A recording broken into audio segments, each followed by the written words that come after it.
Welcome to And Here's Modi. I can't believe this guest that we have today, Dave Attell, ladies and gentlemen. Thanks for having me, everyone. It's a legend. We have a legend. All right. You know, I'm not a big compliment I guy. He's going to be upset if we said something like that. I know. Not in front of the rented plants. This is like a sting operation. That's how they pull down DeLorean.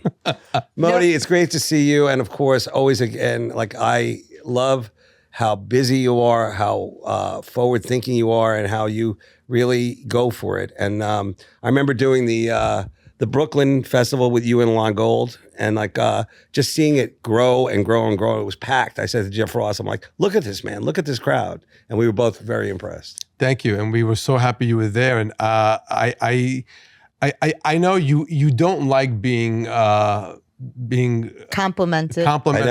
You don't. Yeah. But people, comedians, those of you in the world who do not know who Dave Attell is, just so you know, it's the utmost comics comic. The comedians look up to him and are in shock when if he's on stage. They run down to go see it, and you learn so much from him. And comics that go on tour with you, that are your opening acts, when they come back, they all speak with your cadence. Oh, yeah. It's so amazing to see that. You spend enough time with someone, you're going to end up talking. Like, look at a marriage, at the end of the day, like it's like one person talking. So I will say I never toured with Dave Attell. I never opened for Dave Attell. Well, because I work Friday nights. Oh, wait, that's a lie. Sorry. No, but I will tell you one thing. When coming up in comedy, I began in 1994 at the Cellar, but every time you were at Caroline's, oh yeah, I would always come in to watch. Oh. And I'd never forget when I saw, sometimes you did 2 shows in a night and you get bored. So you would kind of like lose the audience a little bit and then get them back again, and kind of like lose them a little bit and then get, is that a thing you did on purpose or no? I think for like years, I'm glad you brought up Caroline's, because that is definitely an icon club of the comedy world that is no longer with us. It was very sad when that went down, but I was always there the weekend between Christmas and New Year's. It was supposedly the best weekend to have the club, because there's a lot of tourists in town, and like you get the traffic because it's in Times Square. So you get like that kind of energy, that traffic, and people come in and they want to see the show. So I would sell it out. I'm not going to say I wouldn't, but I would sell it out. But it was like not the best comedy crowd. They were like families, they just were walking past Rockefeller Center, lighting a tree. I don't know. They got an idea. We want to get in. It's cold. They'd be sitting there. So it'd be like 3 generations of like, Connecticut people sitting there wearing their sweaters. And you're like, this is my crowd. This is not a rough and ready crowd. So I would get them, lose them. But I would say that the thing about what I do, if you want to get into comedy, is that like, I'm always like, a joke away from figuring it out. So that's why I try a lot of things. Like I like jokes. I like really kind of, fast in and out kind of jokes. But like at the end of the day, like I never have enough. And that's the problem. It's like if I was a storyteller, if I was, a different kind of comic, then like I could really kind of lock them in for the whole show. But with me, it's always like start, stop. It's kind of like, like a web connection. Like it's working, it's not, bad service. So you're more joke. It's more I'm a joke guy. That's my thing. And they're amazing. No, but like, and you go, okay, let's do some that I know work, and then you just start to do. Oh yeah, well, then I always feel like you should be able to bend the joke, like really test it out in different situations. And back then, this was before the TikTok crowd work situation. Like you never know, like a drunk holiday crowd, when you're going to have to interject with the crowd, or you want to dive into the crowd. So there was a lot of that there, and.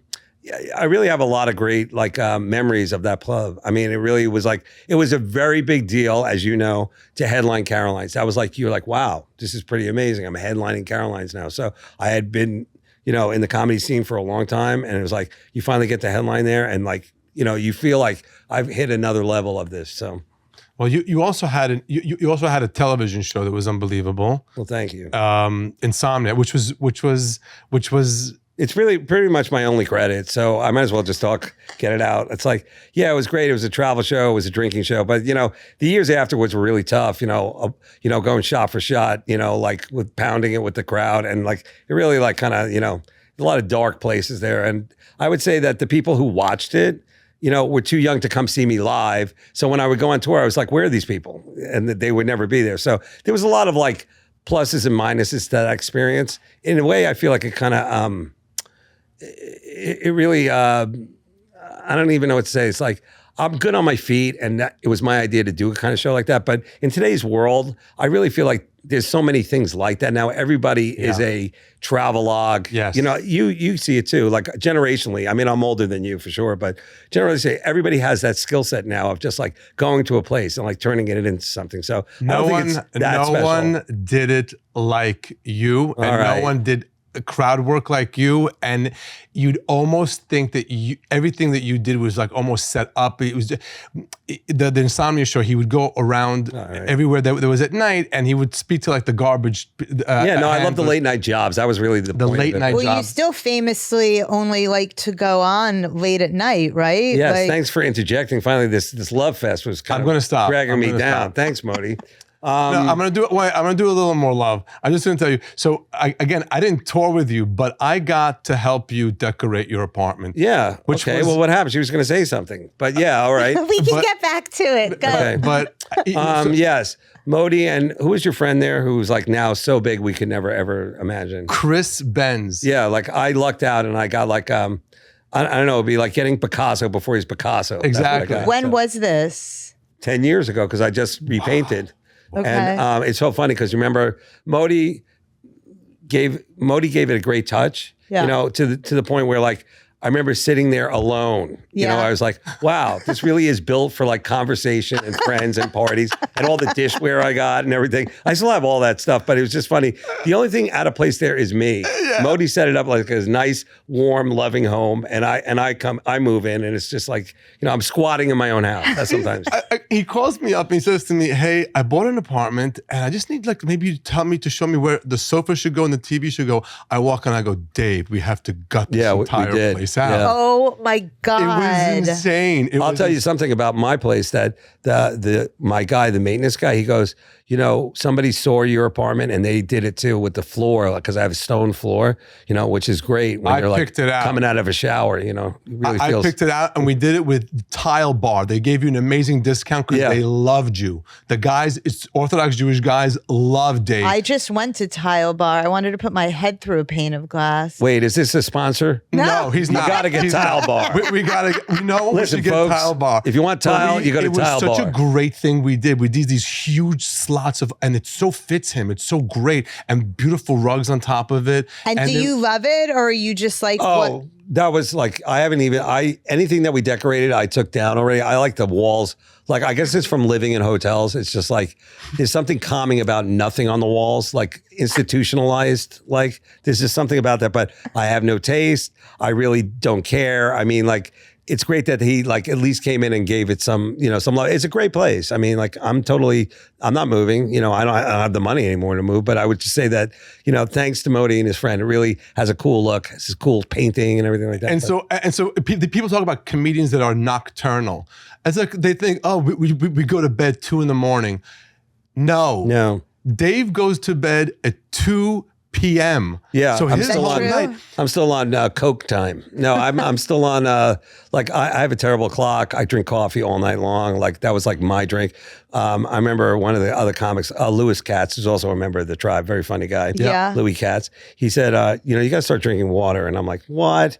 And then I just started and I was like, wow, it really does make a difference. But how about you? Coffee? Coffee. Yeah. Coffee. Modi? A cafe, probably. Coffee, but only until like 2 or 3 p.m. Yeah, you always take good care of yourself. Yeah, but what was great about you was whenever we were looking for stuff like sofas or tables, whatever, I realized you only had a 17-minute attention span to be in a store. It's not my thing. I would go earlier, pick all the options out, right, and told him, Dave, here's what I think we should do for the chair, the table, the bed, and the da-ba-ba. And he was like, fine. No, he was hysterical. Yeah, I was always like, I'd like to see more choices because I'm so indecisive. Always. No. I'm so indecisive. Oh my God. And it wouldn't have mattered. Everything he picked was classy and good. And I would say that's like, restoration hardware is really like, that's where I fell apart because I was like, not only is it expensive, but it's just like things you could never imagine. Like, like I'm used to like,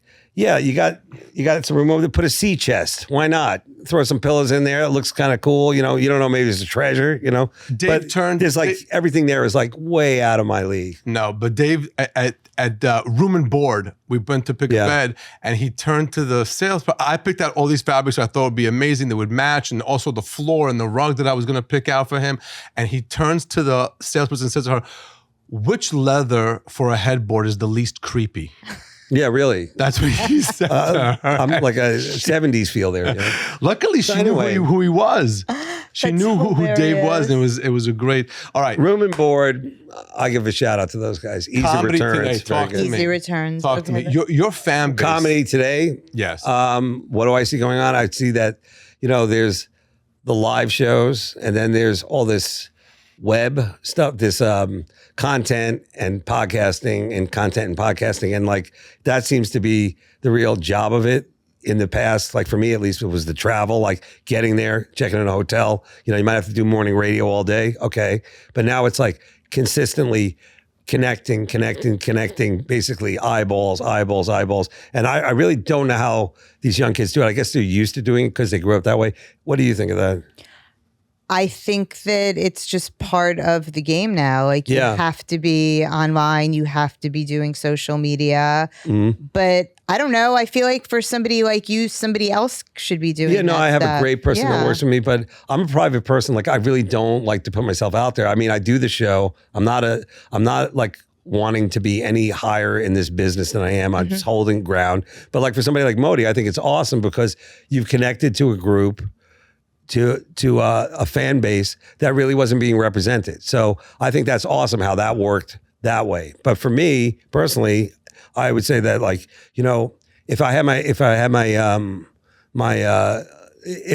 could just let it happen, I would be like, okay, well, I'll go there and I'll play to a half full room. I mean, if people are so into me, they should know I'm going to go, you know, right. Like I posted it on my site. What more am I supposed to do? You know, but that's the old school thinking, you know, it's selfish. So I say to everybody, be the friend that brings the friends to the comedy show. Just because you see a comedy show is going to be in town.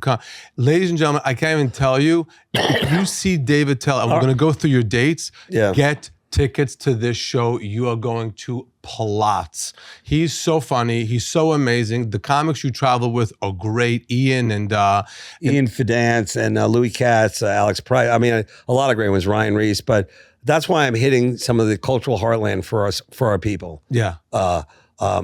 Louisville, Kentucky. I'm going to the South. I'm going North. I'm going all over the place. But give some of the dates just so people get like a feel of where. April 25th, Cincinnati. You're saying it like it's a question. I'm going. Well, I'm handing you. I mean, I'll just put it down. Cincinnati, Louisville, Raleigh, all of them. They're all out there. Then I'm going to Denver, Colorado, which is a cool story because Colorado is an awesome. When am I going to be there? You're going to be in Denver on June 19th. Yeah, the Comedy Works downtown is probably one of the best clubs in America. That place rocks all the time. The crowds are hot. The acoustics are amazing. That's where I shot my album there. And, I think the only thing I'm up against is it's summer. And summer in Colorado, people are out. You know, there's a music fest. There's a jam band. You know, there's something going on there. There's Dave Attell at a comedy club, which is nothing gets better than that. Well, I don't think that's true. I would go to the free stuff and then maybe come to the show. That's not a great pitch. I know, but I don't, at the end of the day, I'm like, maybe, it's time of year. I don't know. Moving tickets has never been harder, and I do not blame it, people. The economy is rough out there. It is scary. But when I come down, I give it my all, and I think you'll have a good time. And where can people buy tickets? On your website? I would just go to my site, and you could see all the links, daveattell.com. And, but we've talked a lot about me. I want to talk about us for a second, okay? Us. How this situation is working. And when do I get to sit on the couch? Now, Modi. You want to switch seats you brought up a lot of stuff here tonight. Caroline's, all that kind of stuff. Yeah. What's the next step? Talk show, a sitcom, a movie. What are you thinking? For me or you? I'm done, dude. You're talking to a ghost. I'm out. Oh, God, I'm just trying to get out. Dave, let's hear it. You. You're the guest. You're the guest. Yeah, but I want to hear what you're thinking, where things are going, what's happening. We're gonna keep touring, and we Just keep touring. So and, let me tell you, what's your life on the road touring? What's it like? I'm very blessed. I have a husband that comes with me. Leo, great man. And everything that a young comic is. I'm living in the world of a young comedian because he handles all of the everything. Yeah. We've just signed with a new management company. And but is it in and out? Like you do the gig, you fly out, kind of like yes, Vegas unless style? it's in and out. So you don't like stay and like enjoy the scenery or anything, like, you go to Europe, right? Are you going to take a tour? When we do that, when we go to Europe, we stay an extra few days. He loves London. And so we will spend an extra few days in London. We're going to Paris and we spend an extra few days in Paris and, that kind of. But if I'm doing a show in Omaha, Nebraska, which I am, we're not making a thing of it. I don't want to see the whatever museum they have. You have to we come in, we do the show, and we leave. If it's in the winter, we come the day before, so we don't have any problems with travel. But that, the travel. You're world. a better flyer than me. I really can't do more than 6 hours at this point. My colon, my everything. It's like really like the paranoia of being in a thing. It's like it just shut me down. I mean, I traveled a lot on that show. I've traveled, for the last 30 plus years. But, the fact that you international travel the way you do, I'm pretty I thought by now you'd be like going private, but let's face it, things we're getting there. I know. That's what I see. That's what I'm thinking. We're trying to work on it. And television stuff too. We're looking at with different options coming up. A talk show I think would be awesome. Dude. Yeah. But back to Europe, and you were just there. I haven't been there in years. Like I remember playing England. This is how long ago I played England. It was George Bush Jr., the second Bush. Yes. They were heckling me about him, the first Gulf War. So they were nice little hecklers there. But I played London. I played that. And then I played Ireland and I played Holland, which was probably, that to me is like the classic European. This was before like comedy became cool. So like it was Tom Rose was the only guy who really did this. He was like the Marco Polo of comedy. He was everywhere, all over the world, Vietnam, everything. Yeah. But in these countries, they really didn't. They knew it was entertainment, but it wasn't the kind of entertainment they were used to. But they still were so polite. They would give you like a little applause, and I was like, this was like weird, And then I did like a lot of I've done a lot of USO tours, so I've done like all these different things of like in the Middle East, but it's still like the troops. So but I feel like if you don't like to fly, you could like fly into Europe. And then do like a bunch of European cities. Yeah, take a train. It's all about economic. I can't really leave the country because of my mom. My mom has dementia. There's a lot of people out there who are the primary care people for someone in that condition. And it is very, very emotionally, financially, and physically exhausting. So God bless my sister, who's a real angel for doing the nuts and bolts. I'm the finance guy. And like, it really is like, anytime you leave, like even being on the road for like 2 days, I'm like calling, what's going on there? What's happening? And, God bless, we have good round the clock care. I have that. She's not in a facility or anything like that. And Modi, who also is a angel, can I tell your story or no? What's my story? The neighbor, you took care of this old man for like how long was that? You took care of him like 15 years? When we were doing your apartment, we were it was heartbreaking. Care of down the hall. There was a Holocaust survivor, Hirsch Huber.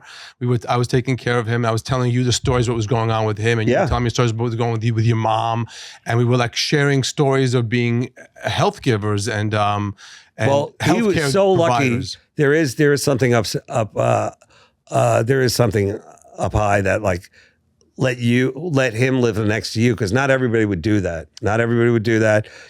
Especially in New York, where it's like, who's like living next to me? What are they doing? What are they saying? That you jumped in and he had no family. Wait a second, slow down, just so everybody who's listening can catch up. Okay, I'm trying to give Modi some serious props.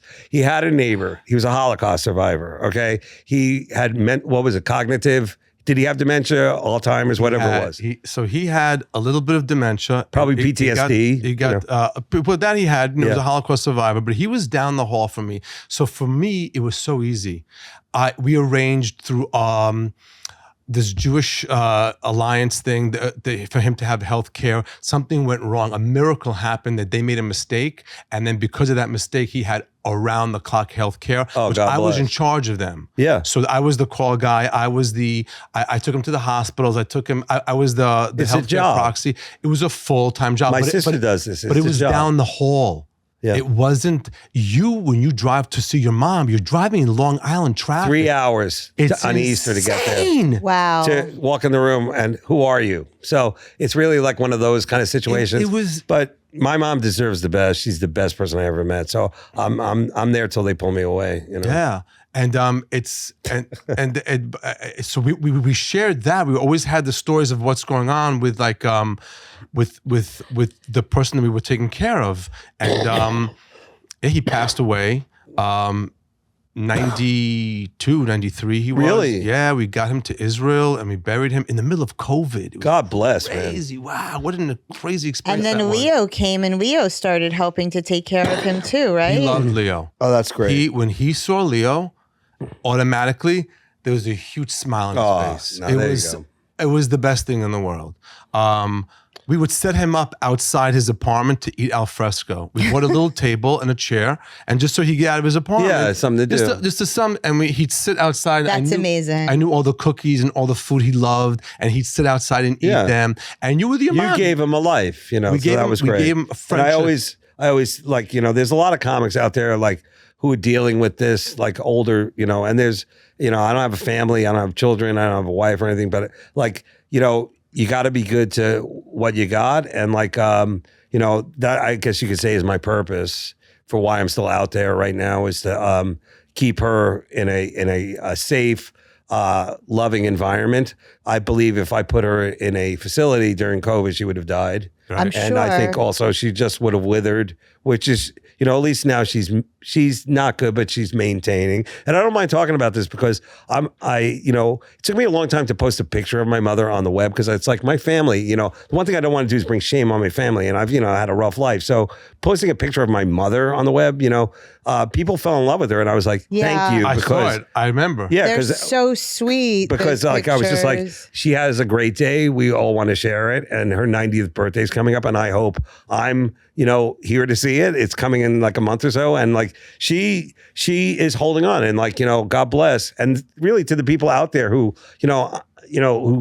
basically had to move cross country to live with a relative. Like this is happening all the time though. And it's happening to younger people too, where it's like, you know, people in their 30s, like, well, I moved out to San Diego, but now I got to move back because I have to go back to wherever, you know, Missouri, because my parents are sick and there's no one else who can take care of them. And it really separates, you know, like family, like who's doing what and all that kind of stuff. So it's a very dramatic situation, you know? Right. And I don't think any of the political people really get it. You know, it's very exhausting and there should be some kind of way people can like do this with like a little grace, you know, maybe some benefits or whatnot that can help. So anyway, I don't want to get on a you know, podcast and start pounding that. No. How about you? Like, I really feel like I only see you. It's either at a Modi like opening or function, but like, how about you? The last time I saw you was at the Nova exhibit, right? Yes. Yeah. And you remember we all said outside, I was like, man, you know, like with the protests in full swing, I was like, wow, do they even know about this place? And I think the next day it was like, boom. No, it was right when we left. Oh, was it? It was right after we left that it was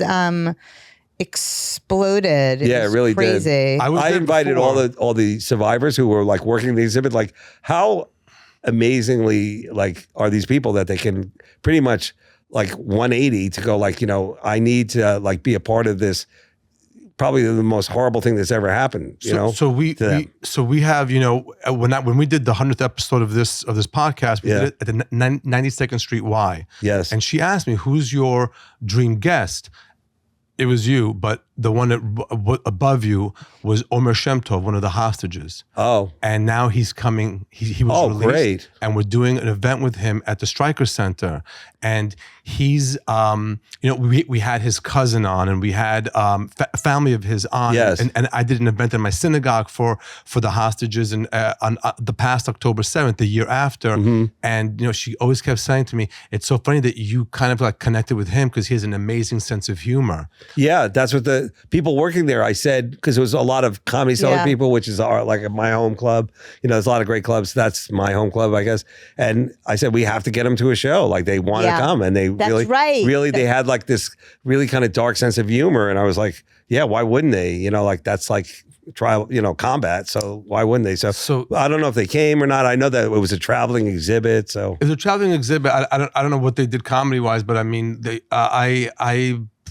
you stepped up, brother. And you also went there, like pretty much you were there and then you left. We were there during the war, and then we went back twice since then. And we're going back again. We're going back again. I can't. You have so many miles on me now with so many like miles. In the world, you've traveled throughout the world. So what would you say is like, let's rate the world in terms of comedy. Like where do they step up the most? Like where's the crowd pumping, I am in love always with Canada. Belgium. Oh, damn it. Canada? Both Toronto and Montreal. I mean, they have great audience. I don't know what it is. I thought you were going to say like Luxembourg. Love. It's the hidden gem of the... London's, Florida's Florida. Yeah. Florida is coming. It's like La Havdil, Jesus walking into Jerusalem. Right. Florida's Florida. I can't explain. That's your thing, man. That's Florida's Florida. Better than New York? I'm gonna say it's right there with New York. Wow. Florida's Florida. Florida's Florida. Okay, that's then my where's audience. Don't forget, I was also a Catskill comic. So that whole audience, that whole audience moved down to Florida. And their kids and all that. So they and all three generations are sitting at my show. There's the kids, their parents, and the grandparents who saw me in the Catskills. Yeah. And so it's an amazing, amazing situation. That's that's like another comedy skill set that no longer is with us, is that the Catskill comic where he can go up there, he can do it clean, he could do it blue. Like you said, there's like little kids there, there's the whole family, and then there's the late night show, which is the singles, and they would have to do that, and they'd be there for like a month, right? They would be there like the whole summer, The whole summer, because they had all that work. There was one hotel that housed all the comedians. Yeah. So and the comedians would do 3 shows a night. That's amazing. It was incredible. Now you get that like on a cruise ship, but it's never that many shows. Like I haven't done any of those yet. I don't think I can. I'm so dirty. A cruise ship? Yeah. Well, doesn't Bert Kreischer? Yeah, doesn't he do those comedy cruises and all that Bert stuff? is amazing, man. This guy, he never stops. He just launched a special on Netflix, so you guys should check it out. I feel like he is definitely when it comes to content and connecting with an audience, like he could teach a course on it. He's so good at it. And he also every day he gets up and he's like, what can I do with this day? Like he makes the most of a day. Like I've never seen, I went on the little tours with him, and I've been on a tour bus, but he's got it down to like a science, man. It's like moving an army. He's got like 3 buses. He's got he has his own barbecue van that was following us because he was on a certain diet. So, God bless him, man. I loved being a part of his thing. So. I'm so glad to hear that. I'm dying to ask you, because I see you on that Kill Tony show. Yeah. How? My favorite comedy to watch is comedy that I don't do. So obviously besides, and please let me just give you how current you are with what's happening in the world. And when I tell you, I remember that when we were doing his apartment, he said to me, Modi, I found something that's amazing. I go, what? I'm like, please, God, he found something that we don't have to pick anymore. He goes, a clipboard. I go, what? Oh, yeah. He discovered a clipboard to hold his notes for his comedy. Yeah. Okay, but hold on. But let me just finish here. So I don't. One of my favorite comics to watch is to take 2 hits of a joint and watch Cat Williams. Me too. I can't breathe. Oh my God, I didn't know that. I'm on the sofa curled up, can't catch my breath. Leo's looking at me like I have a problem. I can't 2 hits of a that. joint, I watch Cat Williams, I can't catch my breath. Cat Williams saved my life after a horrible breakup for 6 months straight. I would just get stoned and watch videos of Cat, and I would just sit there and cry laughing. It's so funny. And now I see you on Kill Tony. What is that vibe? Oh, well, I was going to give some props to Cat too. I was going to say go ahead. Being comfortable in an arena, that's some people are, like Chappelle. He could do the smallest of clubs, he could do the biggest of things, but he's always, he owns the space. I love that. Cat's another guy where it's he has that long table, and it's just him basically going, and Tony Cat Williams. No, Cat Williams. Cat Williams. Yeah. No, but the Kill Tony thing, and there's a lot of talk about the show. I feel like this is this generation's I don't even know what to compare it to, but I guess this is the show that they're going to be I get the most I get the most, hey, I saw you on Kill Tony. Okay. And unless you've been on Kill Tony, they don't know you're a comic. So Kill Tony is the new like Carson. gateway to comedy for a lot of the young audience. They love it. I think what they like about it is the gladiatorial feel to it, and how like, Tony, and he's a cool dude. Like, I know he comes there as like an ice man, like he's shutting them down, but he's a cool dude. And like, he takes care of his own, like that group of comics, he takes care of them and takes them out. And like, they built careers off of this platform. Yeah. So, but for me, like when I'm up there, like I was always taught like, the new people you're supposed to support and like keep them going. But these, there it's like, you're basically up there tough loving them, and a lot of them aren't new anymore. Like I think, like the Gong Show kind of feel where they're like recurring characters.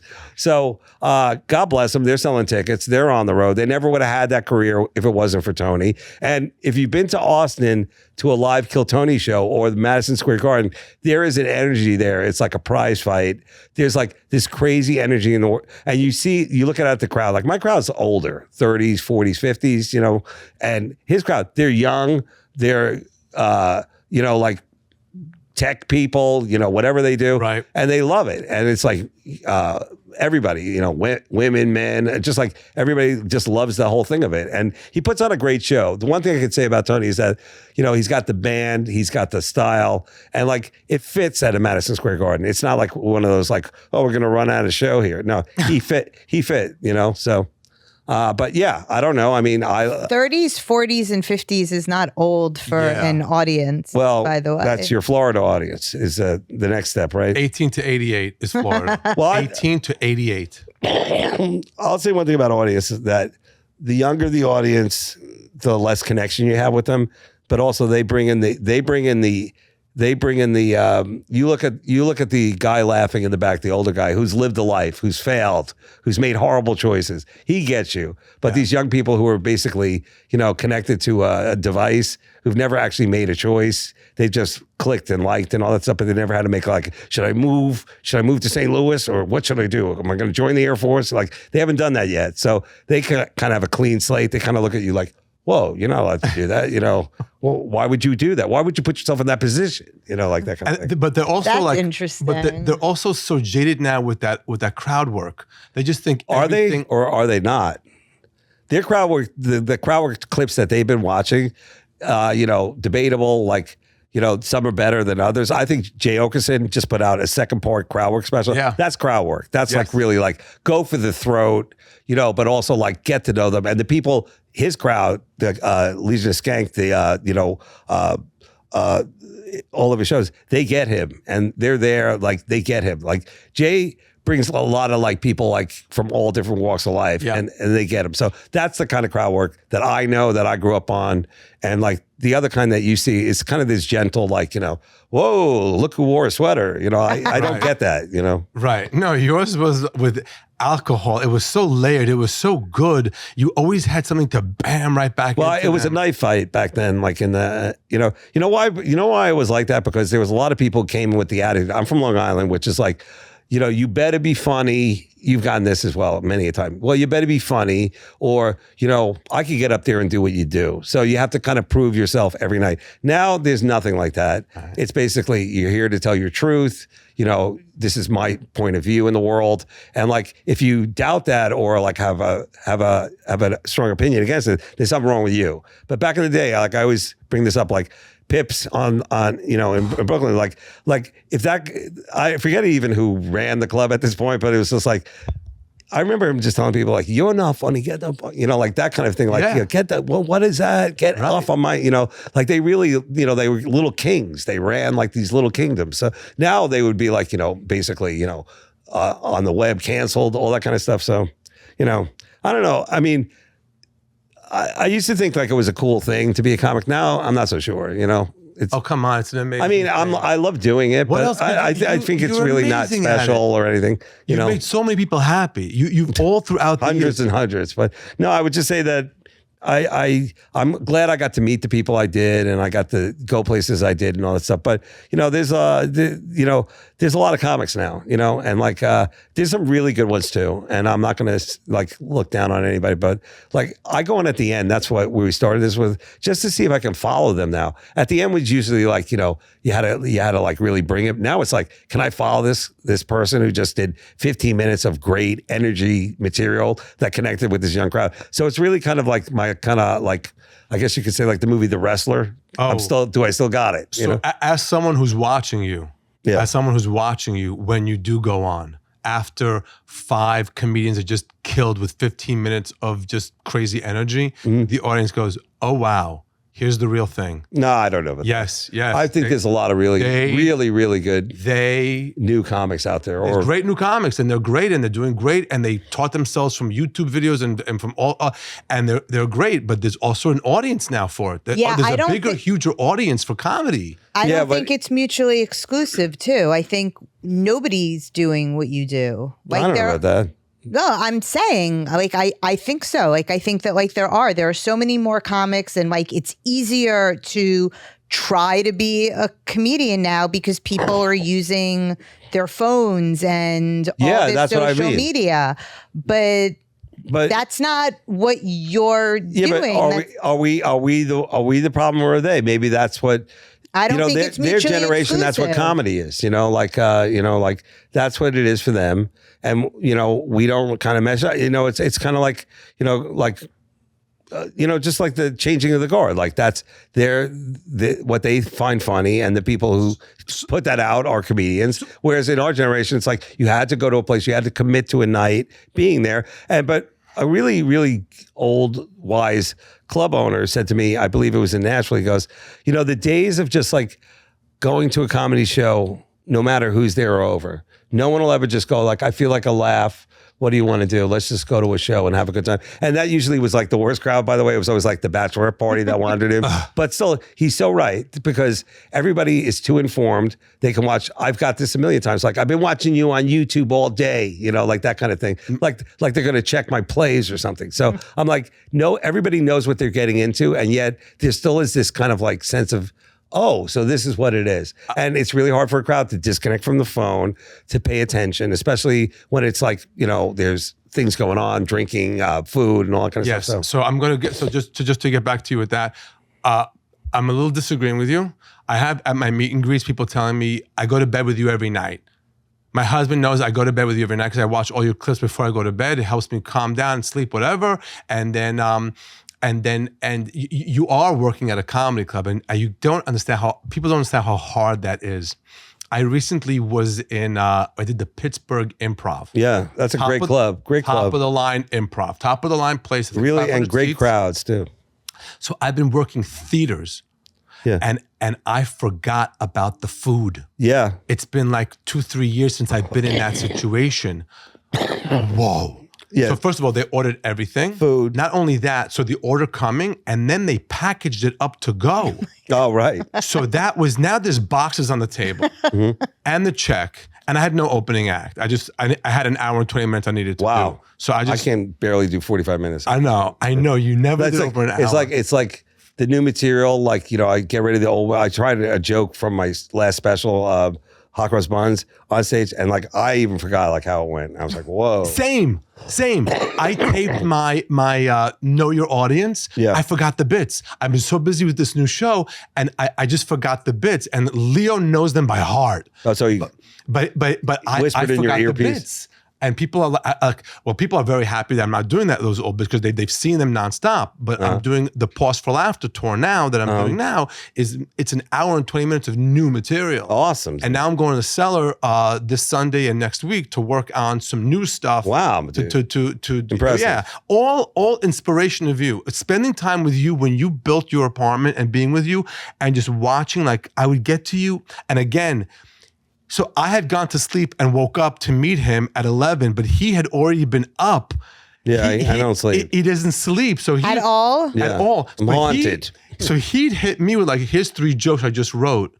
And I'm like, I'm the worst comic in the world. No, I like to check jokes with other people. We call it joke checking, where I'll call up somebody and I'll go, have you heard anything like this? does somebody do anything like that? And like, there's some guys who like, the problem with it is now, it used to be like, doesn't it sound like this guy's joke and that guy? Yeah. And then you would like get some feedback, and usually it's always the same. I've never heard anything like that. And then you do the joke, and then you feel like, like a year later or whatever, 3 months later, so like one of the, I'm trying to think of like, it had been done in the 70s, so now I think with all of this web, everything is a joke and a meme and a this, that like, it's so impossible to check something, a new idea. It takes I feel like it takes hours. I mean, maybe AI could help, joke checking, but I have no idea. But it's really like, you do it because you don't want to do anybody's stuff, and you also like, you realize, like I do now, that I realize that like, jokes are disposable, even though you kind of like, they're like your little like child, you grow them and then you like toss them out to the world and all that kind of stuff. But yeah, jokes are jokes. And like after every special, I'm sure you feel the same way. You're like, what do I do now? I have to go on stage at this club. I really have no new material. I don't know if they all saw it or not, but I want to start doing the new material. And that is the beginning of the build. I feel like that's the most frightening time for comedy, when the guy starts building the hour. The person has to start building a new hour. So, and we all do it on stage in front of people instead of like, it's not like an art piece. Like, I'm working on a sculpture and then I'm going to bring it out. So everybody gets to see the process. 100%. So there's definitely balls to this job, I think so. But, at the end of the day, there's a lot of voices out there. There's a lot of noise, and there's a lot of, there's a lot of ways to entertain yourself.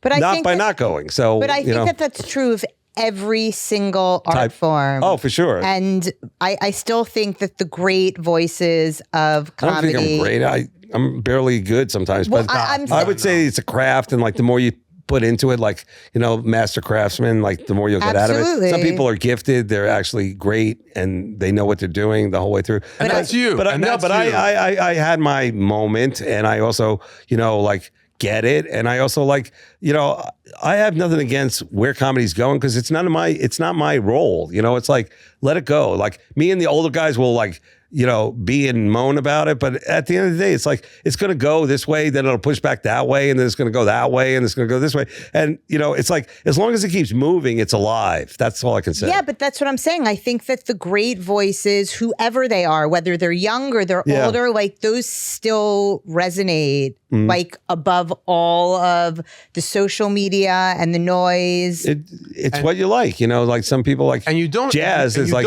this purist. Generation. George Carlin kept his audiences throughout to the 70s, and 70-year-old. Well, here's my thing about George Carlin. If we're going to go into this comedy in-depth conversation, is that like, George Carlin did the bravest thing of braves, which is like he had a like sweet contract in Vegas doing an act that he no longer wanted to do, and he walked. He said, you know what, I'm not that guy anymore. I can't live being that guy, so I'm walking. And that's cool. And then he developed this new perspective.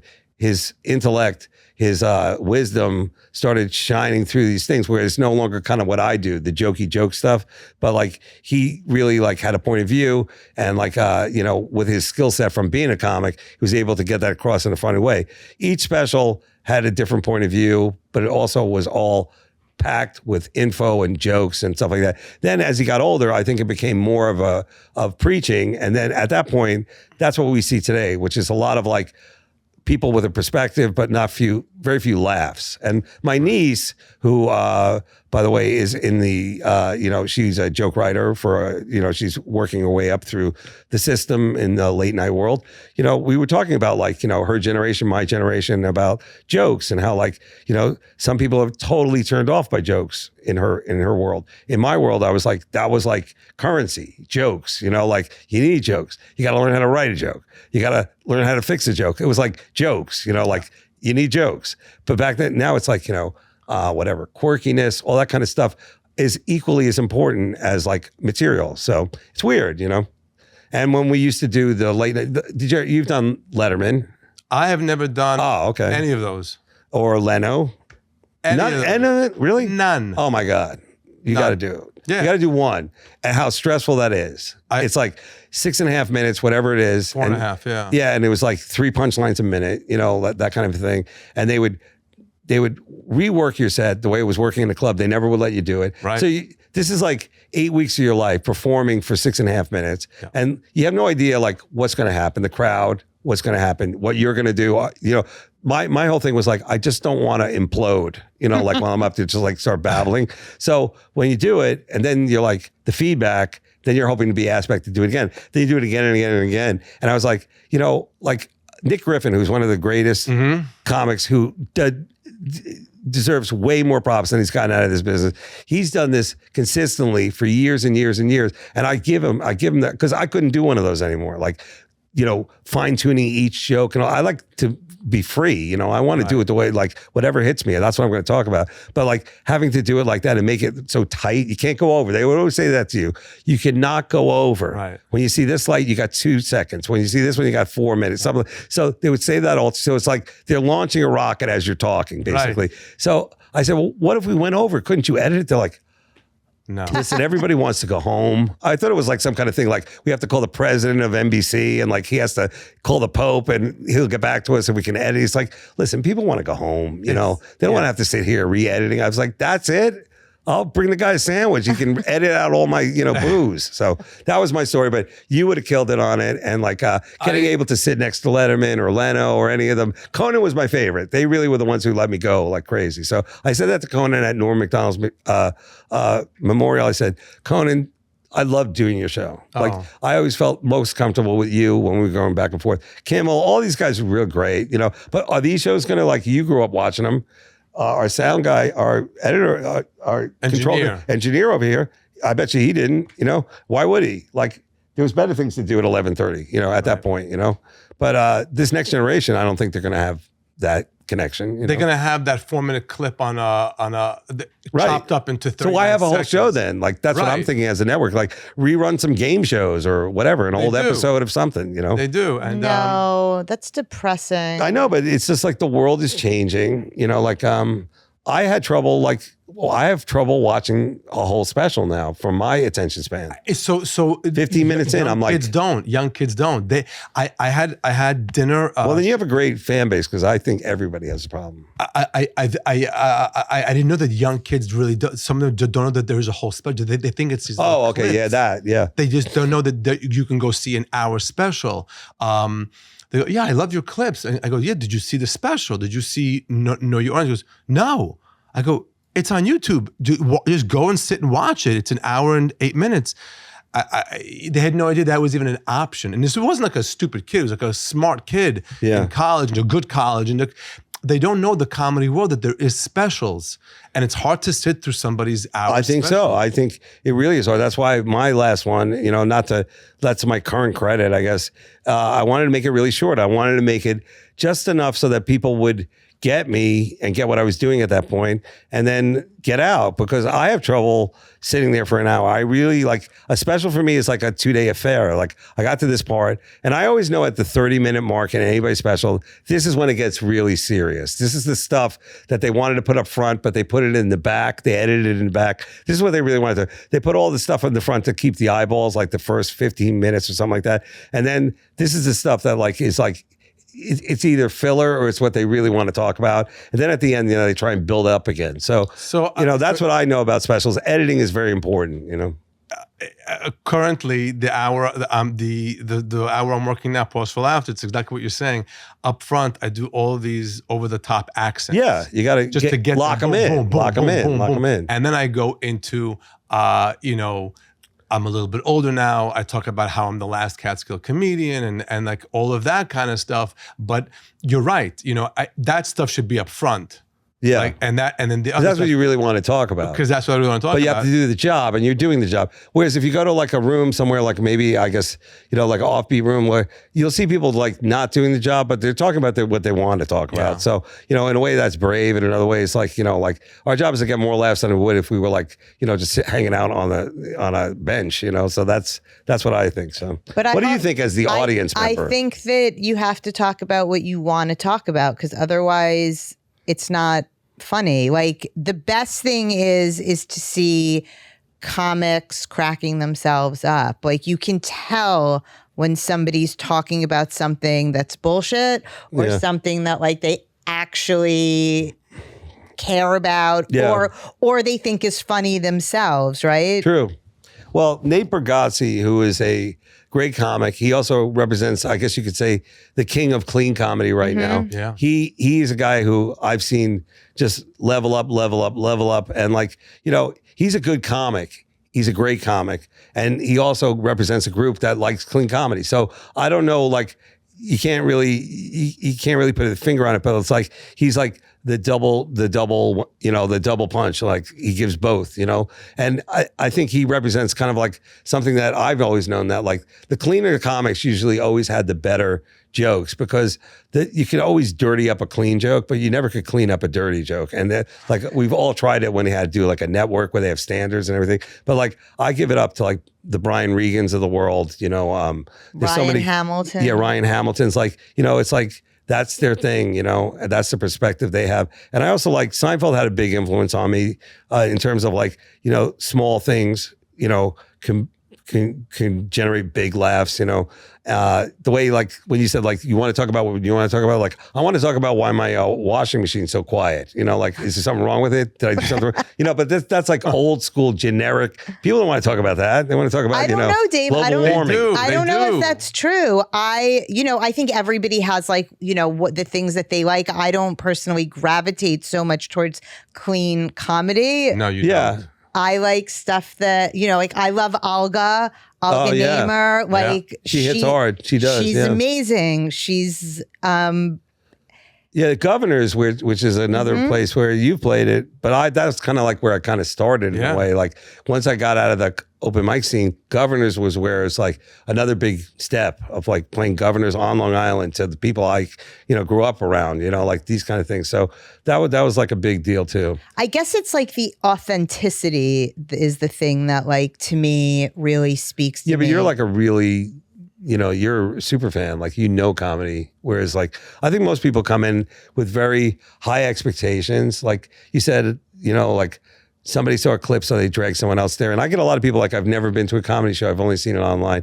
And like, they're like any other person who just kind of walked in. They're like, there was good and then it's bad. And like at these showcase clubs, there was like, I liked the first guy and I hated the third guy and the whatever, and the last guy I fell asleep. So they get to judge, you know, it's their right. Yeah, but it's like at the end of the day, it's like it's either funny or it's not funny. Right. And I think that like the more real it is, the more funny it is. Daniel Simonson is another great example. Yeah. He's another guy who I think is like, there's so many levels to what he does. And when you see a crowd get it, you're like, wow, this crowd gets it. And sometimes it takes them a minute. Yeah, and that's brave. See, I would immediately jump on the crowd. He's brave.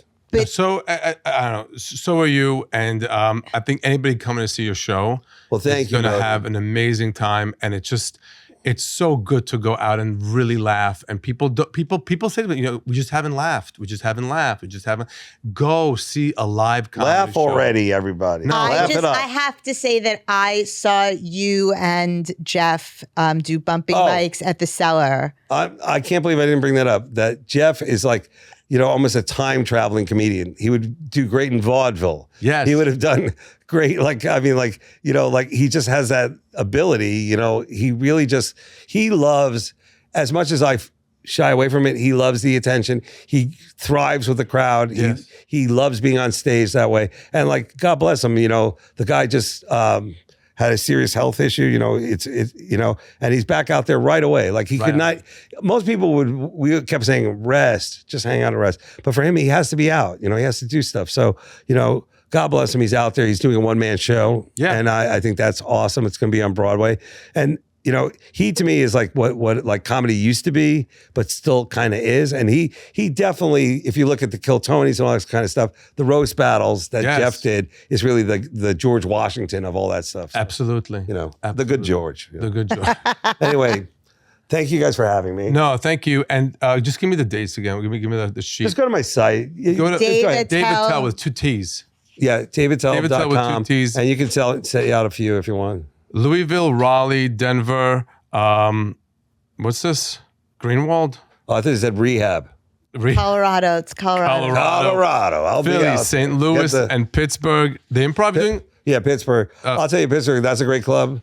Portland, Oregon, that Helium, fantastic. Yeah. Best crowds, I think. And of course, DC Improv. I love that club. You know, And it's fun. So many say, oh, I'm sorry, Cobb's, where I shot my special. Always 2 thumbs up. So just go to daveattell.com, get some tickets, let your friends know you, and me too. Yeah, where are you going to be? I'm going to be first of all thanking our sponsors, A&H Provisions, Please.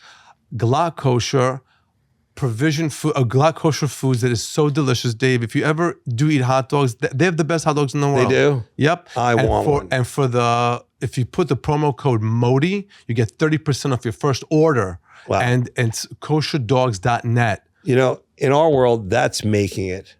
When you can get a deal on some kosher hot dogs, dude, honestly. And then Whites in Luxembourg, the law firm that not only does well, they do good. They're very philanthropic and they support us and they collaborate with us. And Arthur Luxembourg is one of our favorite guests when he comes here. And so Whites in Luxembourg and whiteslux.com. Get to them. Thank you very much for our sponsors. Thank you, Dave Attell. Thank you for having me. Happy and healthy. And hold on. I'm going to be in Europe. May. We are in Europe. Warsaw, Poland, Manchester, Munich, Frankfurt, Geneva, and Antwerp. Get your tickets. Those shows are going to be unbelievable. Mashiach Energy shows. Be the friend that brings the friends to the comedy show. That creates Mashiach Energy. Everything available on modilive.com. I thank you from the bottom of my heart for you being here. Thank you guys for having me. Thank you.